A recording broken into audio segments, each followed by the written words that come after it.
And there we go, Rev Wayne Stills. This mic is all yours, my friend.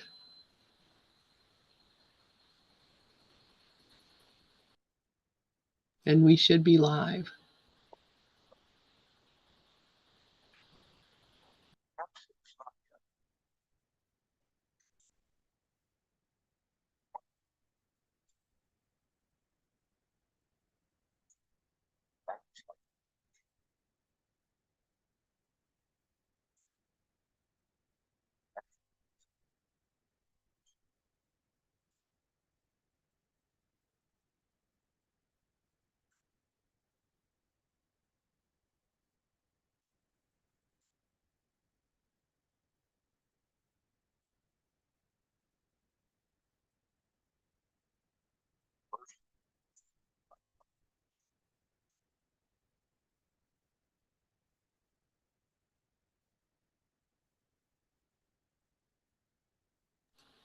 There is no sound yet, Wayne. Hold on. I don't know why. Maybe I have to do the screen sharing again.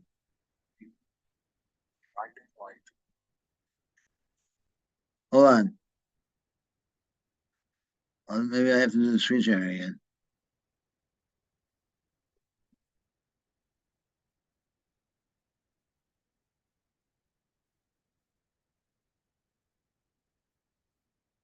Try it again.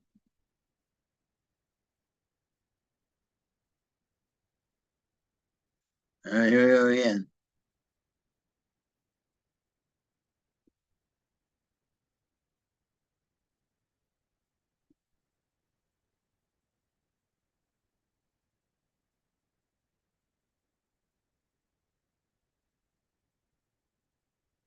All right.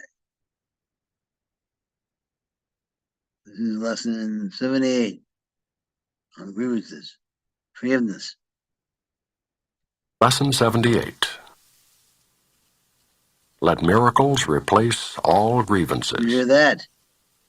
Perhaps it is not yet quite clear to you that each decision that you make is one between a grievance and a miracle. Each grievance stands like a dark shield of hate before the miracle it would conceal. And as you raise it up before your eyes, you will not see the miracle beyond. Yet all the while it waits for you in light, but you behold your grievances instead. Today we go beyond the grievances to look upon the miracle instead. We will reverse the way you see by not allowing sight to stop before it sees. We will not wait before the shield of hate, but lay it down and gently lift our eyes in silence to behold the Son of God. He waits for you behind your grievances, and as you lay them down, he will appear in shining light where each one stood before. For every grievance is a block to sight, and as it lifts, you see the Son of God where he has always been. He stands in light, but you were in the dark. Each grievance made the darkness deeper, and you could not see. Today we will attempt to see God's Son. We will not let ourselves be blind to him. We will not look upon our grievances. So is the seeing of the world reversed as we look out toward truth, away from fear. We will select one person you have used as target for your grievances and lay the grievances aside and look at him. Someone perhaps you fear and even hate. Someone you think you love who angered you. Someone you call a friend but whom you see as difficult at times or hard to please, demanding, irritating, or untrue to the ideal he should accept as his, according to the role you set for him. You know the one to choose. His name has crossed your mind already. He will be the one of whom we ask God's Son be shown to you. Through seeing him behind the grievances that you have held against him, You will learn that what lay hidden while you saw him not is there in everyone and can be seen. He who was enemy is more than friend when he is freed to take the holy role the Holy Spirit has assigned to him. Let him be Savior unto you today. Such is his role in God your Father's plan. And we can stop it there. That's pretty much says it all for our purposes. Hold on 1 second. Let me just. I still have coffee everywhere, so make sure that they make it into the computer.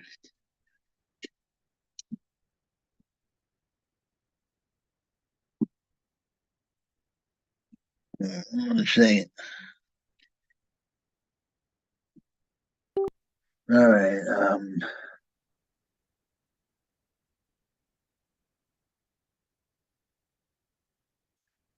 So what I wanted to do today was talk about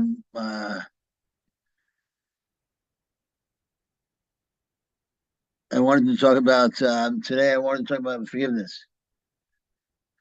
And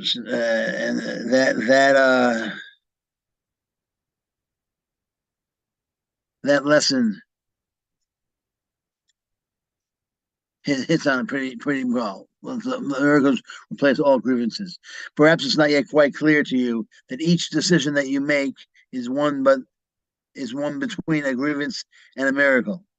And when I see the word grievance, I don't know what it means to you, Lynn, but when I see the word grievance, I substitute the word because grievance is a typical course word. It's an interesting word. I think of it in terms of resentment. I put the word resentment in there between a resentment and a miracle.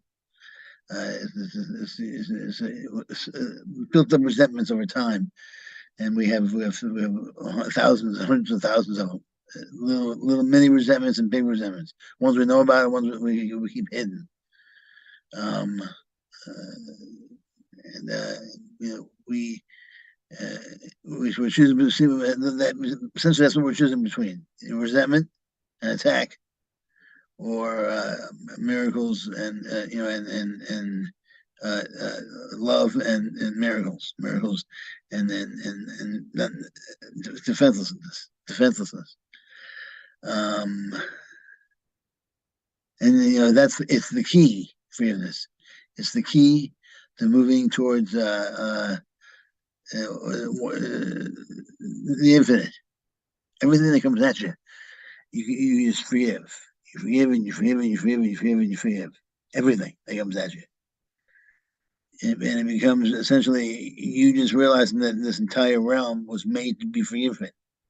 And once you forgive it, you get insights into it, insights into everything that's coming at you.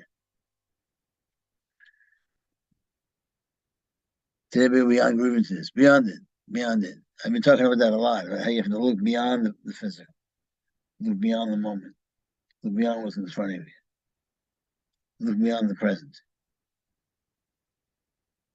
Trust the process of observation. Trust the Holy Spirit to guide you through the process of observation. Looking beyond knowledge, using the knowledge that you know what's there. You know what's there. You know what's there.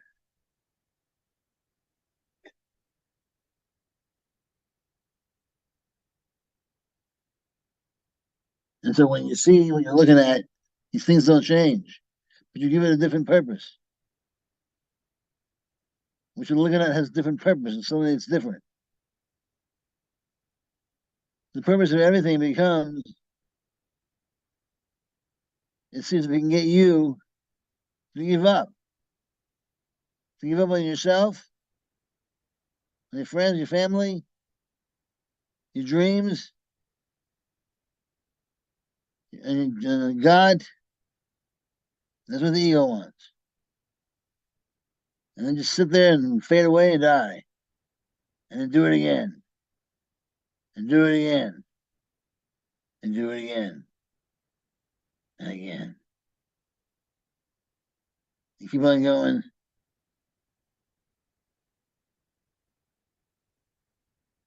What's that guy's name? What's the guy's name that goes up the hill and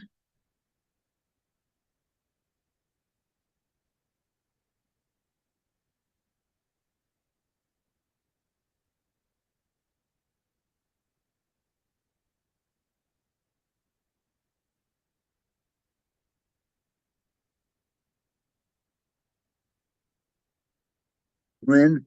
He popped out, Lynn. You popped away.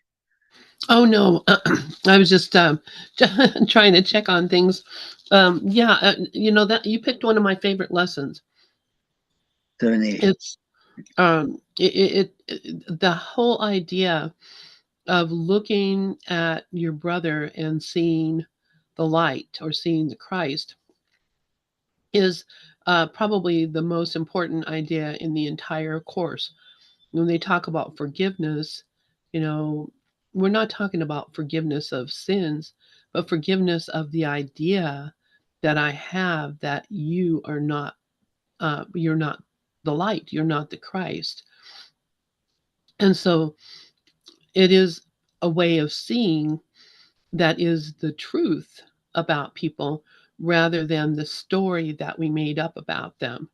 And, as long as that's all I'm looking for is the truth about my brother, then I'll be able to recognize the truth about myself as well.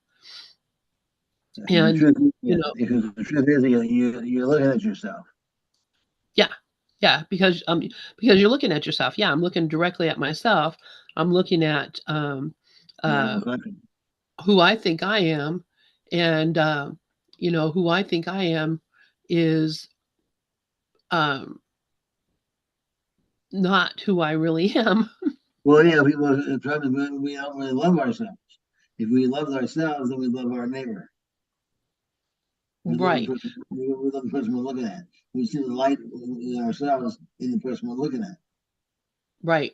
And we can't see the light in ourselves unless we look at the light in our brothers. Exactly. That's the key to it.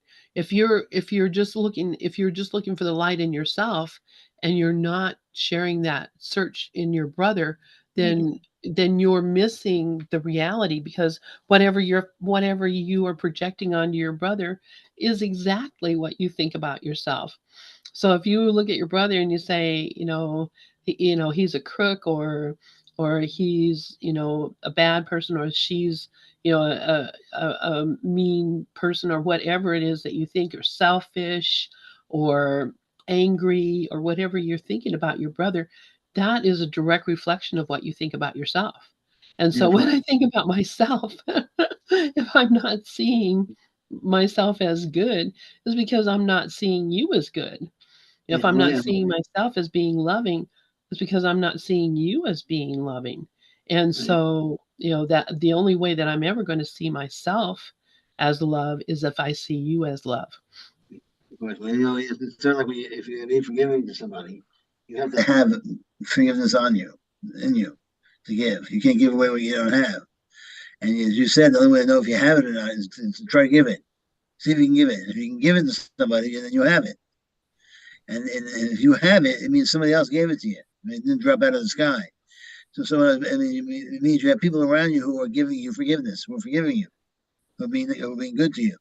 And that's how you have it. You have it in abundance because people around you, your friends and your family, and the people that you are attracting to you, because you are a source of pleasure and a source of forgiveness, you are attracting to you people who are also a source of forgiveness and pleasure. And so you're receiving and giving, giving and receiving, giving and receiving, receiving and giving. And then you're a family, you're a team, you're with people, you have friends, and it is, and but if you don't, as you said, if you judge and you value one over another, then you'll attract that. You'll attract those people, and you'll be given anger, so you can give the anger to the person. You'll be given negativity, so you can give negativity to the person. And you'll attract those type of people. and that you give what you receive. You give what you got. Exactly, exactly. And whatever it is that I'm receiving, then is it's so simple then to look and say, "Oh, that is what I'm giving." I mean, Yeah, it's just so simple that it's almost laughable, because once you see it, then you can do something about it. But until you see it, you think you're a victim of it. And I'm not a victim. I am the perpetrator. exactly, exactly. Yeah, I mean, one of the things that I like to do is I like to remove myself from the whole game by just remembering that I'm not causing anything to happen. Nothing's happening. And I can get myself out of the whole game for a while, get myself above the battleground, and take a look at it. And so I can kind of observe the whole thing from far and realize that even though I'm causing this to happen, I don't have to, I don't have to get so overwhelmed by it and so freaked out by it. And that's how you forgive. And you forgive, you don't realize it's not really happening. Right. It's stop it. You just stop it. You Then just stop. and you do the old Bob Newhart thing. Yeah, you just stop it. You just stop it. You know.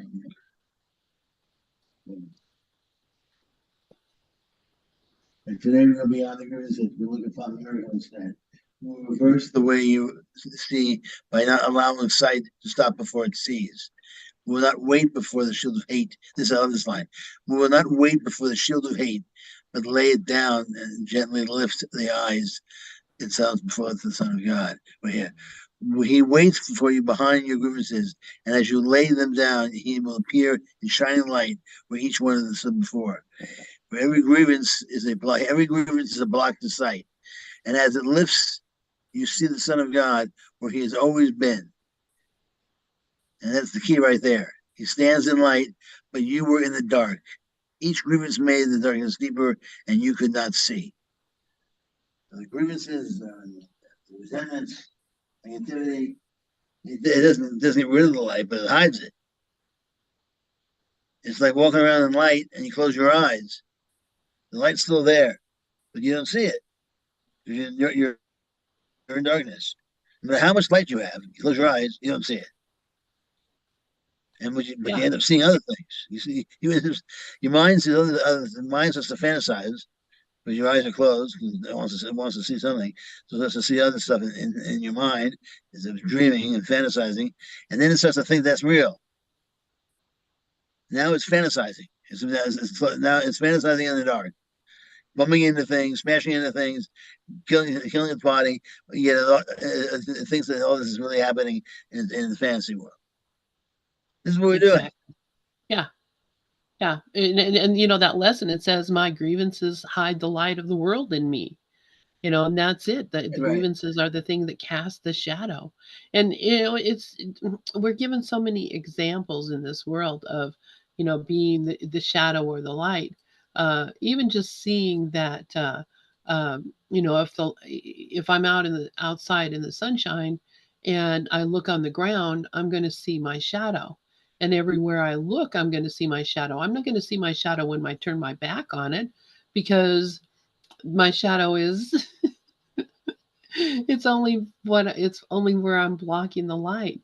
So if I turn my back on the shadow, I will just see the light. But if I turn around and look, then all I see is the shadow. And that the shadow is who I think I am. So it's such a simple analogy, but it's so accurate. It's so true. When I block the light, I will only see darkness. And what I see of myself when I block the light is nothing but a shadow, and there are no features there. I mean, just the outline. Um, and I can make up anything I want it to be, the picture in the shadow, but because I can't really see, we can't see ourselves. You can't No, see yourself. no. You can see your body, you can see your legs, you can see some of you, but you can't see yourself unless you look No, in a mirror. That's the thing. We're always looking in the mirror. We're always looking in the mirror, and so when you see something, you're looking at your face. If you see, you look at it Exactly. that way, it's easier to look at to feel like you're nothing but consciousness. If you look at something and you realize you're looking at you're looking at a reflection of yourself, no different than a mirror. We think there's only one place to see our reflection, and that's a mirror. But everything is we're always looking at ourselves, and so in a sense, we're always looking at a reflection of ourselves. So if you look at somebody, that's me. I look like that. I also look like him. I also look like her. I also look like that mailbox. I also look like that tree. And and so to realize that the reason why you don't see your face is your face is everything. Your face is what's in the mirror, but your face is also the mirror. Your face is also the glass in the mirror. Your face is also the floor. Your face is also the ceiling. Everything you're looking at is a reflection of your face and your body, your whole body and your face. Everything is a reflection of you. Well, And and then that's true too, because you don't even the only thing you know about the world is what how it relates to me. How it that the only thing I know about Wayne is how I see Wayne. The only thing I know about, A Course in Miracles is how I see A Course in Miracles. I'm the one who's making up what I decide to see, and you cannot affect that in any way at all. You can put on a disguise or whatever, but if I only see you as a certain way, I'm going to see beyond the disguise too. I'm going to know that what I'm seeing is what is really there, and that doesn't necessarily mean that I'm going to see the truth about you, but I'm going to see what it is that my mind interprets you to be. You're a man.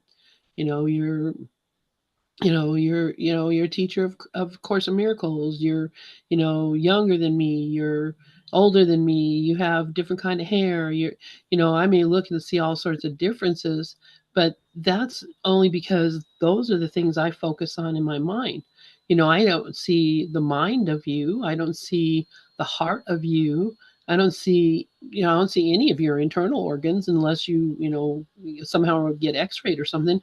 I don't know anything beyond the feature that my mind focuses on and interprets. So you could be a woman and I wouldn't even know you don't because even see beyond even yeah, your own interpretation. go ahead. You don't even see beyond your own interpretation of me. You don't see beyond your own interpretation of me. You don't see beyond your own. We all live inside the bubble of our own senses, the bubble of our own interpretation. Can you understand me? Yes, absolutely. Yeah. We only live inside of our interpretation. So you're right. I mean, I'm in your dream, and you're in mine. The mechanics of that, how that works out, is kind of difficult. I mean, is up for grabs. It's kind of a mystery. But I'm in your dream, and you're in my dream. I can't see you outside of my dream, and you can't see me outside of your dream. There's almost there's a line of demarcation almost in between the two dreams, and that's what separation is. We're That's right. And separated. that's the little gap between us. Yeah, It's just a little gap of nothing. yeah. The little gap of I can't see you fully, and you can't see me fully. But that's what will disappear when we become one. That little gap will be gone, and we'll actually become one dream. That's how I look at it, at least. That little gap Yeah. will be gone, and we'll all be in the same dream. Yeah. Right And we now, won't be seeing the differences. exactly, exactly. It'll be one point of view. It'll just be one total oneness. So right now, it's different. Right now, here, I have this. I think it's chapter 29, section 5. 5. Your illusions would be happy illusions if the ego were not one to assign roles to everyone in them. That's where it's at. Is what we do. Exactly. We assign roles to every single thing in here. And then we wonder why we're going up and down, up and down, up and down. Because some things we like, some things we don't like. And so we have a hard time. So we're always in the business of trying to figure out who to forgive, who not to forgive, who to like, who not to like. Well, that's nice. I'm gonna have to answer this phone real quick. Go ahead and keep talking. Okay. We're always here the illusions. Everyone must fail. The ego's idea of them, and this is the only betrayal there is. So whatever the idea that the ego has, whatever the idea that you have, when you have an idea, an expectation of somebody else, that expectation gets you into trouble. That expectation will lead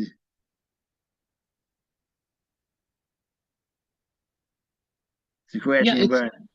it's when you argue with what you see and you Exactly. think that it should be something different. That's agreement. So And that's that's the agreement. only time that you're going to be unhappy is you're going to look at what you see and think, no, it should be this instead of that. And that's And agreement. That's yeah, it's a grievance. Exactly. that's resentment. When you're resenting, you would most people would pass that and say that's not a resentment. They would think of that as a grievance. They would think, yeah, I resent my mother, I resent my father, I resent my brothers, friends, but to resent the moment, just, I don't agree with the moment. How can that be a resentment and a grievance? But that's what it is. That's why we have thousands and thousands and thousands and thousands of resentments. Because all Every day long, day. all day, Yeah. yeah, every day, all day long, most of us are trying to argue with reality. Yeah. Yeah, and One only if really we understood that, if we just accepted it. And here's something that I've learned, Wayne, that it's coming from that book, The Age of the Heart, that I've been reading.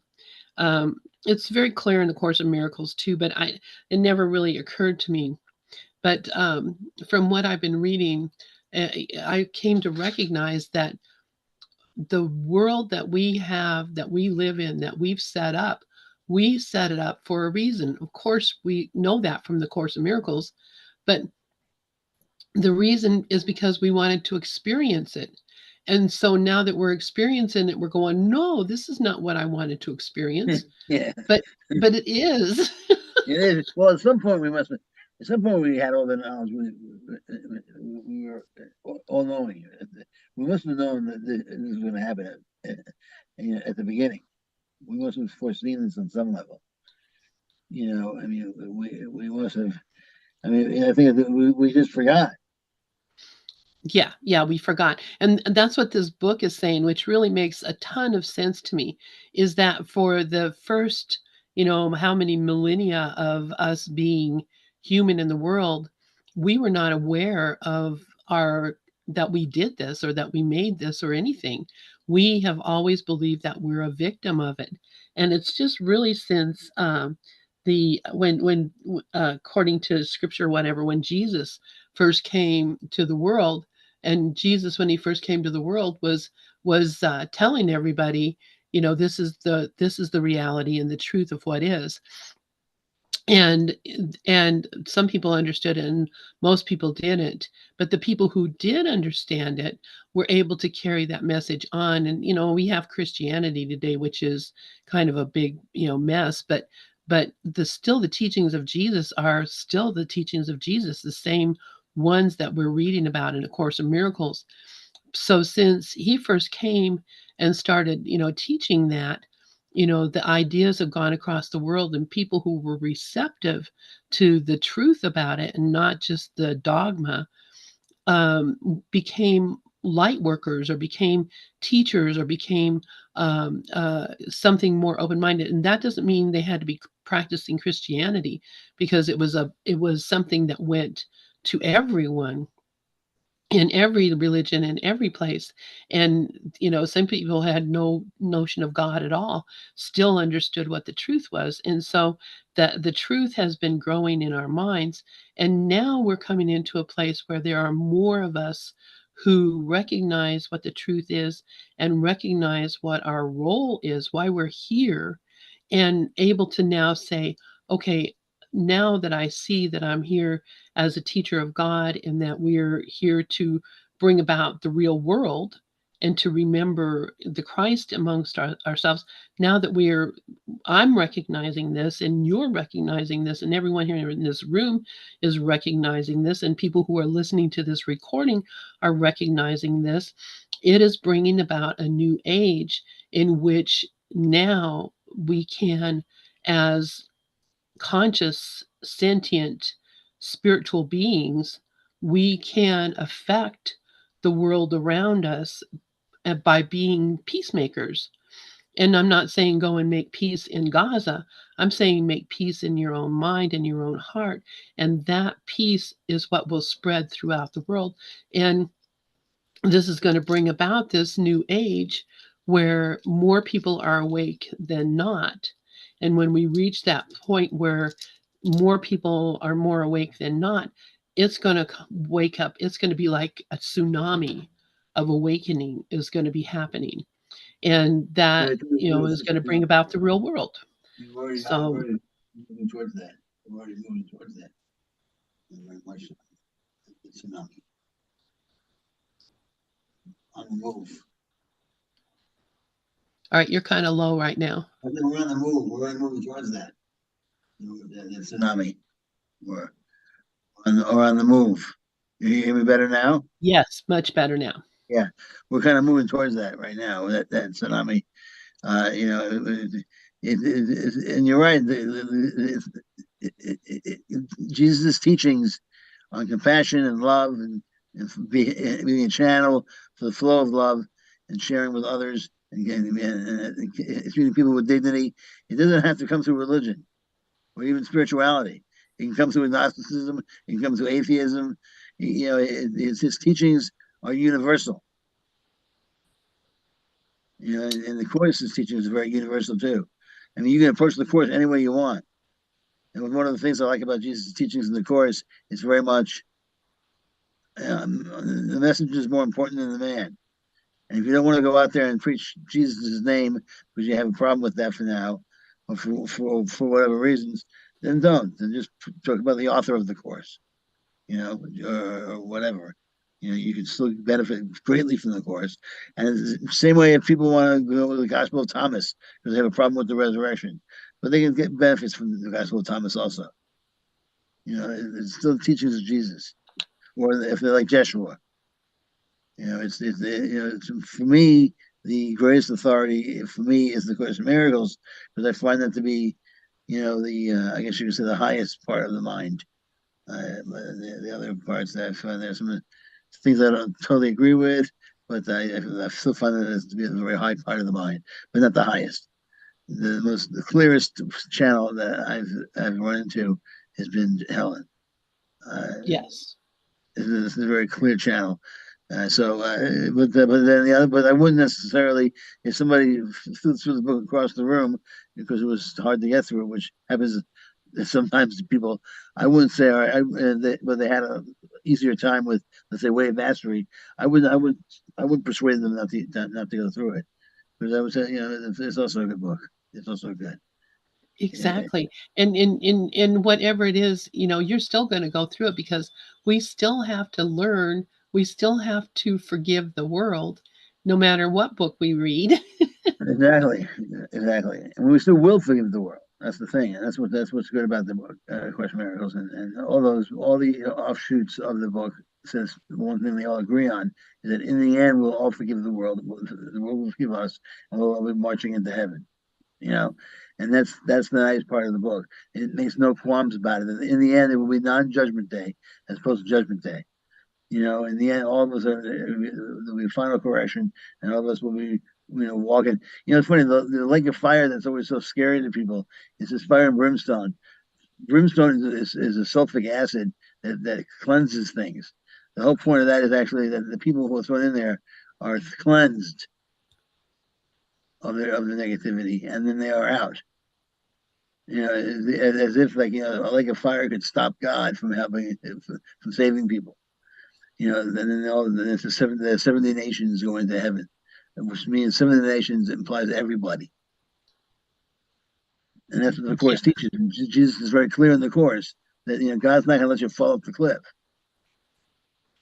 That's right. And And God will never forget you, and you will never be lost. yeah, he's like one of these guys. He's one of these guys that he's like my father was like that. My father was very tough on me, but he said but he always was there. I always had a home to go to.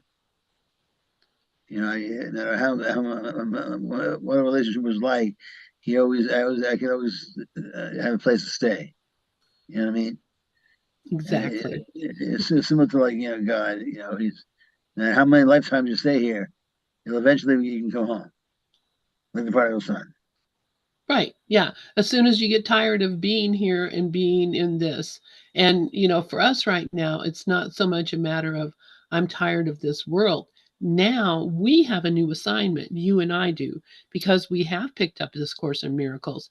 And our assignment now is not to just forgive the world and go home. Our assignment is, as Jesus tells us throughout the course, to take my brother's hand and lead him into the ark, and that we come together. And so the reason that we're here now in this situation is that we have been chosen to be the messengers that are here to help our brothers to remember the truth of who they are, to remind them of who they are. And of course, you can't remind your brother that he's the Christ unless you recognize that he is.